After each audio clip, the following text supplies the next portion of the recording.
everybody, how's it going? I am very excited to talk about this topic. It's surrounding the Chernobyl disaster. It's super fascinating. I just finished this mini-series on HBO about the disaster. It was reenacted by some pretty well-known actors, and I was really fascinating. It went really in depth into how this happened, what was done to prevent any more disasters within it from occurring. It was very interesting documentary. I would check it out. It's called Chernobyl on HBO.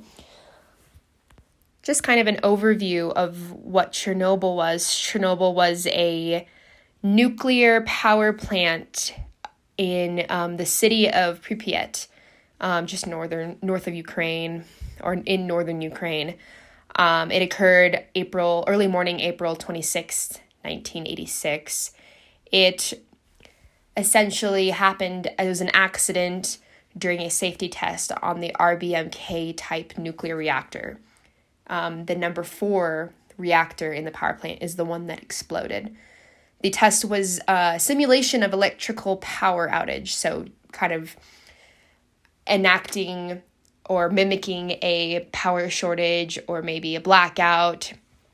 And it was to ensure that the reactor was able to maintain cooling water circulation until the backup electricity generators could provide power back to it.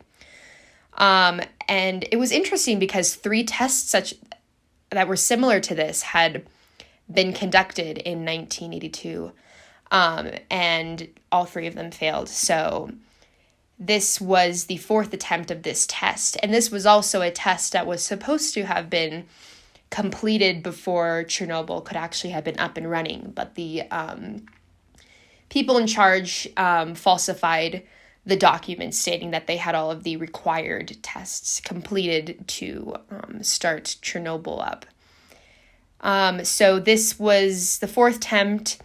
There is a 10-hour delay on this attempt because the operating staff got a call that it was going to be too expensive, they couldn't afford it, and they asked to wait 10 hours. The operators were able to only partially restore the specified test power, which put the reactor in an unstable condition during the test.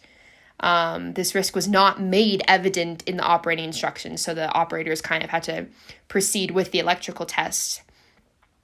But the operators ended up triggering a reactor shutdown, which caused a combination of unstable conditions, and there was some reactor design flaws in the mechanics of the button that actually is supposed to shut down the reactor in case of emergencies. This was a design flaw, and it caused an uncontrolled nuclear chain of reactions to occur within the core. And then this caused the explosion. Essentially, the explosion was due to just too much energy, and then it was released all at once into 2 explosions. One ruptured the reactor core, and the other one destroyed the reactor building. So after this occurred, several of the men working died almost within the hour. Very devastating story. Many people, such as firefighters and responders to this accident, died within weeks of this due to radiation exposure.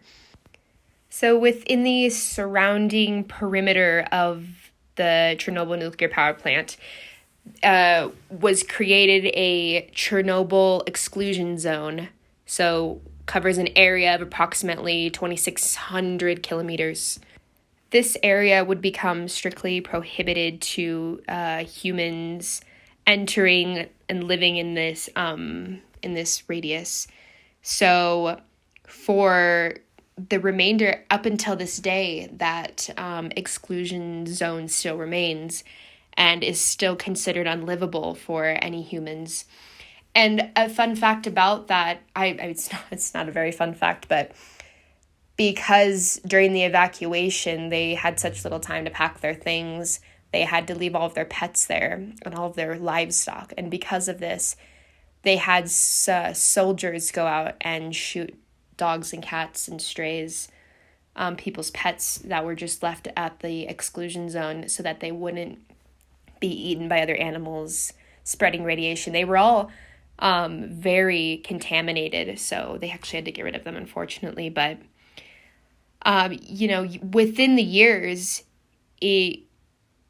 without people being there, there was a resurgence of wildlife, and people actually mounted trigger-sensitive cameras throughout the entire Chernobyl scene, as well as the exclusion zone, to see if they could catch any animals coming through. And team of photographers actually found evidence of just different populations of animals coming back. They found wolves, raccoon dogs, wild boar, foxes in just higher numbers of populations than you'd expect from a zone that is contaminated with so much radiation. In the late 1990s, researchers from Europe found the Przewalski horse. I might be butchering this word. I want to say Przewalski's horse. But it's a nearly extinct species of horse. And it has been coming back. They say they found almost 30 horses within the area. And bison are thriving as well, just due to the absence of humans. These populations are growing, and some would call the Chernobyl disaster creating some kind of paradise for these once extinct or nearly extinct species of animals. And it's very fascinating.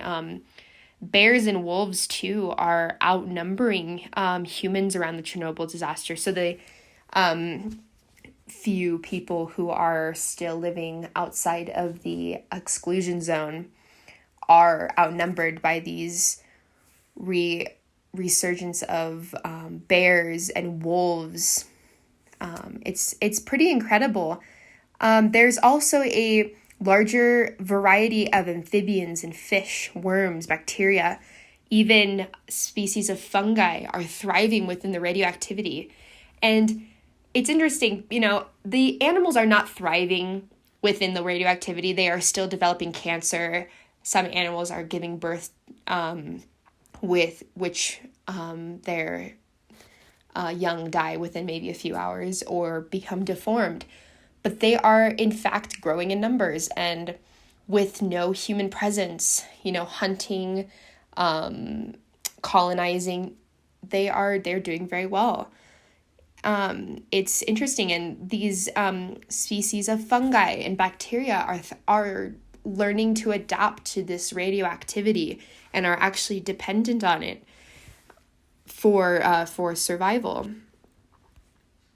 Something else that happened due to the overwhelming population of animals in Chernobyl was, up until 2009 or 18, it was illegal to bring an animal outside of the zone just because of the contamination of the radiation.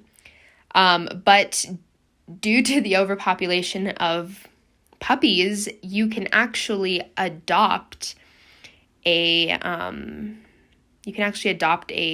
dog from the site, which I think is really interesting. So people can go online and adopt stray dogs and puppies cleared from radiation.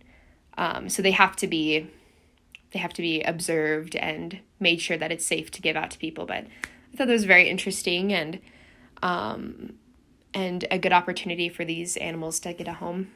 I think it's extremely unimaginable that scientists are estimating that it will be about 20,000 years before people can live in the exclusion zone of Chernobyl or actually be able to work in Chernobyl. So it'll be interesting over time to see if there are any more resurgence of species, any maybe advantageous adaptations that these species of animals and plants and fungi will obtain just due to the radiation. Even more so than they already are now. So this particular topic has just been very fascinating over the past couple of months for me, and I got the pleasure of doing a lot of research into it, and happy to see that due to the devastation of it all, that there is some good beneath it.